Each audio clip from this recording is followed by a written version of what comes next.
পাকিস্তানের উত্তর পশ্চিমাঞ্চলীয় শহর বান্নু শনিবারের শান্ত বিকেলটা হঠাৎই কেঁপে ওঠে এক ভয়াবহ বিস্ফোরণে। প্রথমে একটি পুলিশ পোস্টে গাড়িবোমা হামলা আর তারপর অ্যাম্বুশ।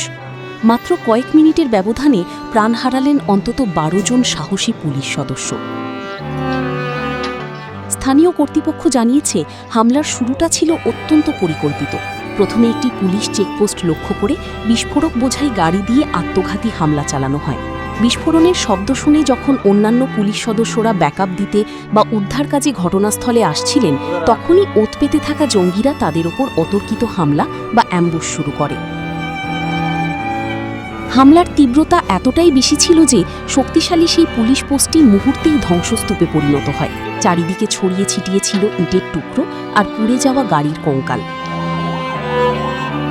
এই ঘটনার পরপরই বান্নু শহরের সব সরকারি হাসপাতালে জরুরি অবস্থা বা স্টেট অফ ইমার্জেন্সি ঘোষণা করা হয়েছে।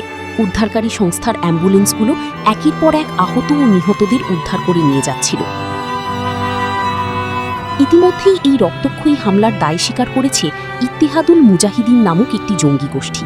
প্রশাসনের পক্ষ থেকে পুরো এলাকায় নিরাপত্তা জোরদার করা হয়েছে এবং অপরাধীদের ধরতে বড় ধরনের অভিযান শুরু হয়েছে।